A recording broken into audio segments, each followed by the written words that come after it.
Olá, você internauta, muito obrigado por você estar aí do outro lado. Nós vamos falar hoje aqui na Palavra de Deus. Sou Valcledson de Paula, não precisa de me chamar de pastor, presbítero, diácono, não precisa me chamar nada disso. Sou igual a você, me chame de irmão, somos irmãos em Cristo. E nós vamos falar hoje em Romanos capítulo 3, versos 10 aos versos 18. Romanos, capítulo 3, versos 10 ao 18. Um tema muito esquecido nos nossos dias e é parte do ensinamento que nós estamos dando aqui no Ministério Esperança em Cristo sobre as instituições religiosas. Tem instituição religiosa para agradar a todos os gostos, instituições religiosas que puxam, certo? Até uma frase da roça, puxam farinha para o seu lado. Mas nós queremos ver o que a Bíblia diz sobre a Igreja de Cristo. Os templos, ou as denominações, não são a igreja. Vou citar algumas, mas são centenas. A Assembleia de Deus é a igreja? Não. A Batista é a igreja? Não. A Presbiteriana é a igreja? Não. A Wesleyana? Não. A Metodista? Não. A Casa de Oração? Não. Essa nova agora que surgiu do Eliseu Soriano, aliás, eu não o conheço pessoalmente, e tenho visto nele aí se intitular L. Soriano. E os seus adeptos, seus seguidores, a você que é seguidor dele está me assistindo, quero que você preste atenção. Vocês ficam lá 3 a 6 horas estudando. Um estudo que passa de 1 hora, ele já não tem tanto efeito de aprendizado. É mais lavagem cerebral. Então tome muito cuidado com isso. Isso não é eu que estou falando, são pesquisas, são grandes marqueteiros, grandes estudiosos, grandes homens de recursos humanos, relações humanas, que dizem que não adianta uma palestra passar de 1 hora, que ela não tem um efeito. Ela acaba dando um tiro no pé. Ainda mais 3 a 5 horas aprendendo. E o Eliseu Soriano, não o conheço, mas fiz alguma pesquisa rápida sobre ele. E ele mudou o nome de Eliseu para Eli Soriano.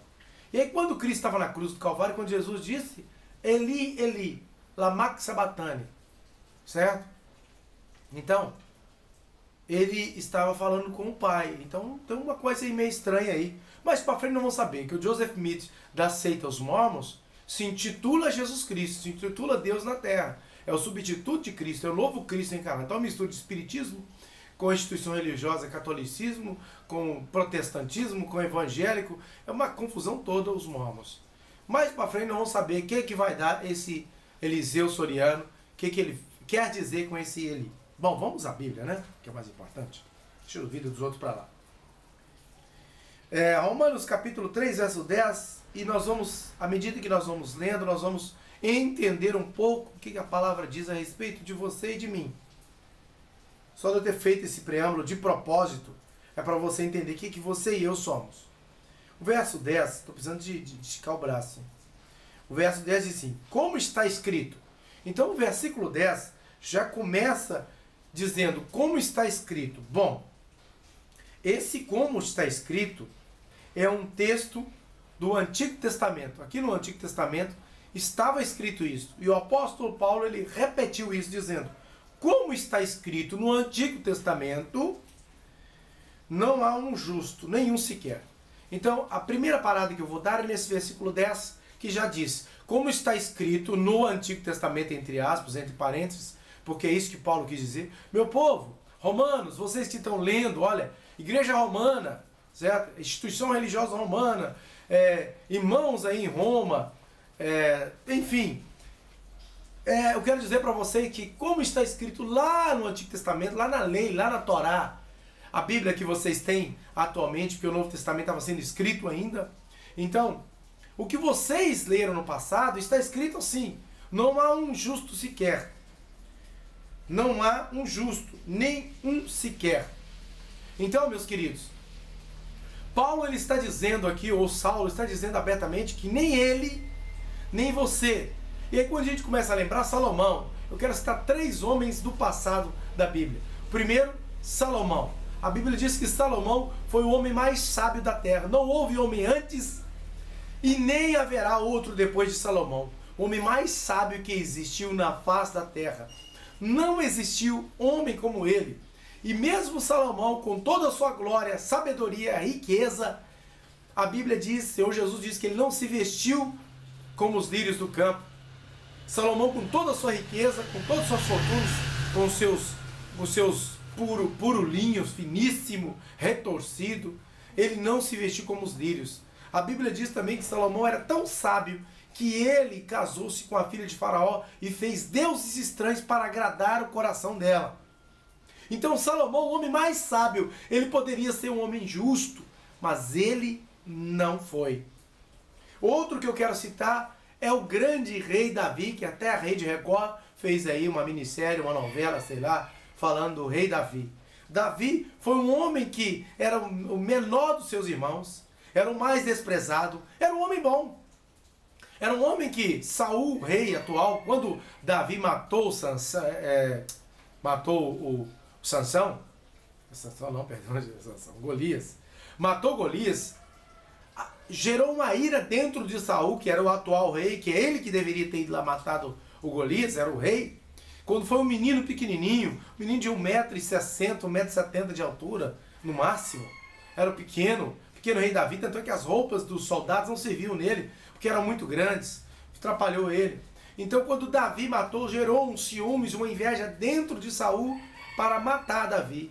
E aí Deus permitiu um espírito maligno em Saul, e só se aliviava as dores e as tormentas quando Davi vinha e tocava para ele. E a Bíblia tem nos mostrado também que mesmo Davi sendo bom com os seus irmãos, com o rei, não matou o rei, não vingou a morte. O último filho, Isbosete, se eu não me engano, esqueci o nome dele agora, foi morto pelas mãos dos soldados de Davi. Davi ficou injuriado por terem matado um descendente de Saul. Olha, se fosse outro tinha se alegrado. Mas Davi cometeu graves erros. Davi cometeu adultério. Davi mandou matar o marido da mulher. Davi embriagou o marido da mulher. Davi fez um monte de coisas para que o marido da mulher não descobrisse que ele tinha adulterado e tinha engravidado a mulher. Davi, o menino nasceu e morreu, e Davi jejuou durante 3 dias. Resumindo, a Bíblia diz que Davi era o único homem na face da terra, não houve antes nem depois, que era segundo o coração de Deus. Davi era um homem que era segundo o coração de Deus, e mesmo se ele fez essas atrocidades horríveis, se ele vivesse nos nossos dias, eu sou malhado, qualquer errinho que eu cometo, instituições religiosas ou outros me perseguem. Quanto mais você que está aí, às vezes senta no bar para tomar uma sua cervejinha, o pessoal persegue. Você que está na praça, as pessoas te perseguem, certo? Imagina então, o que fosse Davi nos dias de hoje. Davi era segundo o coração de Deus. Ele não era justo, nem ele, porque a Bíblia diz no Antigo Testamento, e confirmado por Paulo, não há um justo sequer. O outro que eu quero citar é o grande Abraão, ou Abrão. Ele não tinha Bíblia. E ele começou a perceber que havia um supremo Criador, que já não se ensinava sobre Deus mais. Adão passou para Caim os ensinamentos do Deus Todo-Poderoso. Adão passou para Abel, passou para Sete, passou para Noé. Deus destruiu todo mundo. Noé passou para Sem, Cã e Jafé, suas 3 noras, sua esposa. E aí morreu, ficou o Sem. Né, o Cã e Jafé não quiseram a presença de Deus mais. Fugiram para a terra onde Abraão estava. Jafé era da terra onde Abraão nasceu, Ur dos Caldeus, Jafé. E em Canaã, onde ele chegou e Deus fez promessas para ele, reafirmou as promessas, era Canaã, dos descendentes de Cão, ou de Cã. Então, todos se extraviaram. E aí, Abraão, no meio daquele negócio, falou assim, não, existe um poderoso, não tinha Bíblia, não tinha nada. Tinha nada para ele se orientar, e falou, não, a natureza testifica da glória de Deus. Existe um ser sobrenatural que comanda todo esse universo. Então, Abraão foi considerado o único homem citado na Bíblia, conhecido como amigo de Deus. Quando Deus veio a essa terra para destruir Sodoma e Gomorra, ele veio com 2 anjos. Antes ele passou na casa de Abraão. Falou, vou passar na casa do meu amigo Abraão. Que coisa gostosa. Quando você tem o prazer de passar na casa de um amigo seu. Quando você considera alguém como um amigo, você vai na casa daquela pessoa. Eu tenho alguns amigos que eu considero, mesmo eles não vindo até mim, mas eu os considero como amigo, eu vou atrás deles. Tem uns 2 ou 3, não citar nome para não gerar algum certo tipo de desconforto. Mas eu tenho 2 amigos, eles não me procuram para nada. Mas eu os procuro para o bem, eu os procuro para o mal, para a minha tristeza, para a minha alegria. Eu estou sempre compartilhando os bons e os maus momentos da minha vida com eles, que eu os considero como meus amigos. Assim Deus fez com Abraão. Deus desceu para destruir Sodoma e Gomorra e antes passou na casa de Abraão. Vou passar na casa do meu amigo Abraão. E Abraão preparou a mesa para ele e Deus mandou os anjos ir lá destruir Sodoma e Gomorra. Se você estudar, é mais ou menos esse contexto. Não está escrito dessa forma. Você vai ver a destruição de Sodoma e Gomorra, eram 3 que chegou na casa de Abraão. Depois, em Sodoma e Gomorra, chegou 2. Significa que Deus, em forma humana, não sei como é que Deus estava naquela forma, Deus, então, ficou na casa de Abraão, esperando lá os anjos salvarem a Ló, para depois haver a destruição de Sodoma e Gomorra, daquelas 2 cidades. E mesmo assim, Abraão, sendo amigo de Deus, o pai da fé, ele não era justo. Continuando então. 11. Não há ninguém que entenda, não há ninguém que busque a Deus. Desses 3 homens que eu citei, dos grandes homens do passado, do próprio Moisés, que escreveu os 5 primeiros livros da Bíblia Sagrada, do João Ferreira de Almeida, que aqui eu faço menção, foi um ex-padre que se converteu ao Deus verdadeiro e foi liberto da instituição religiosa. E ele traduziu a língua. Pode abrir na capa de sua Bíblia aí, que está escrito lá, tradução João Ferreira de Almeida. Ou atualizada ou corrigida. Ele fez 2 traduções, ele traduziu uma vez e atualizou essa comercial para nós. Né? Deve ter traduzido várias e várias vezes, até chegar numa versão atualizada. Depois, dessa atualizada, ele corrigiu. Então, esse homem que trouxe essa palavra até nós, foi usado por Deus. John Wesley, que foi um dos homens, como se fosse o apóstolo Paulo da nossa era, do século XVIII, século XIX. John Wesley saiu esse mundo desbravando, pregando o evangelho. E o que é a instituição religiosa dele? A metodista wesleyana. Pequenininha. Então, nem esses homens, nem eles que foram dotados, quanto mais eu e quanto mais você, não há ninguém que entenda, não há ninguém que busque a Deus. O verso 12. Todos se extraviaram e juntamente fizeram inúteis. E aqui mesmo em Romanos capítulo 3, verso 23, que eu complemento isso aqui que o Espírito de Deus me revela, diz assim: porque todos pecaram e destituídos estão da glória de Deus. Então, todos se extraviaram. Não só Adão se extraviou. Não somente Adão. Você pode dizer assim, foi só Adão, que ele que é o culpado. Não só Adão. Deus me revela aqui agora. Romanos capítulo 5, verso 12, está escrito assim. O que Deus está me revelando aqui na sua palavra. A revelação é a palavra. Portanto, como por um homem entrou o pecado no mundo, e pelo pecado a morte, assim também a morte passou a todos os homens, por isso que todos pecaram. Então, nós todos somos pecadores, porque por causa de um homem que entrou o pecado no mundo.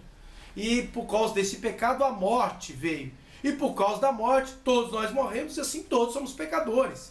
Então todos nós nos desviamos, nos extraviamos. Extraviar é mesmo que perder, desviar, certo? E extraviou meu celular. Onde está? Não sabe, certo? Então todos nós nos extraviamos da presença gloriosa de Deus e juntamente nos fizemos inúteis. Nenhum de nós, nem no passado, nem no presente, nem no futuro, enquanto houver o pecado sobre a face da terra, não há um justo, nenhum sequer. Pode-se procurar, não há nem Abraão, nem Isaac, nem Jacó, nem Noé, nem Moisés, nem Enoque, nem Elias, os 2 homens que subiram sem morrer, sem passar pela morte, nem eles. Deus os tirou, porque eles ainda assim eram homens que mais buscavam, mas mesmo assim não buscavam a Deus como deveriam buscar.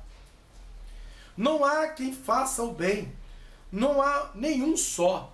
Meus amigos, pode você ver, uma emissora de televisão ontem mostrou no programa Gugu, da Rede Record Televisão, três jornalistas, Carlos Lombardi e mais dois, uma mulher e mais outro homem. Eles se passaram de mendigos ou de pedintes nas principais avenidas, nos principais centros de movimento na grande capital São Paulo. E aí, eles estão se fantasiaram e tal, de gente pedindo, e pediam. E eles disseram que os mais bem-sucedidos são os que mais passam de largo. No moradores de rua, às vezes ajudavam eles estavam pedindo uma blusa para se agasalhar do frio. Então, eles estavam pedindo.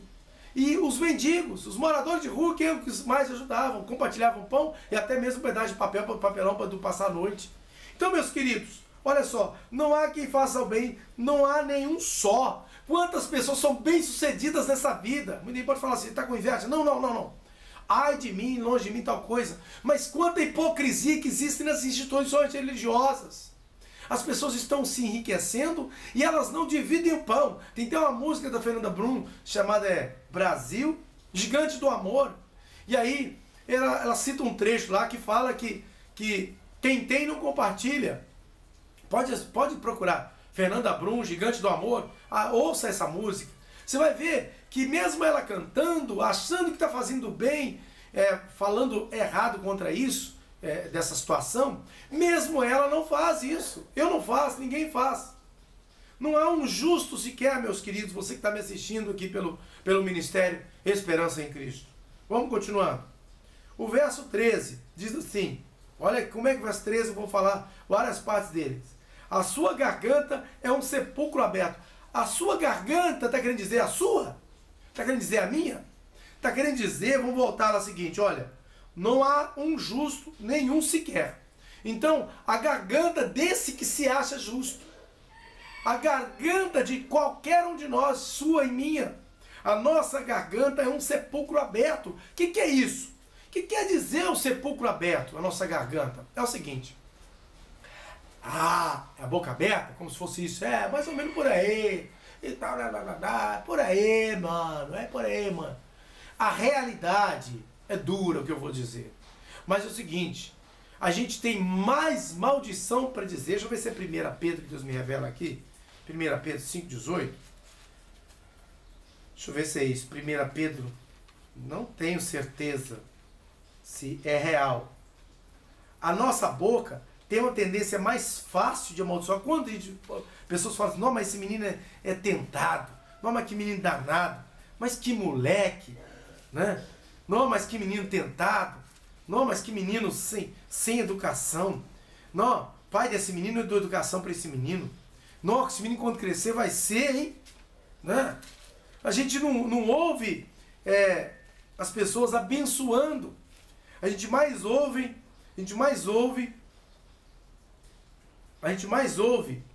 pessoas maldizendo, a gente mais ouve pessoas falando mal,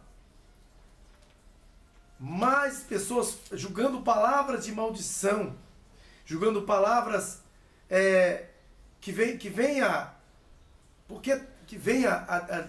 deturpar, que vem...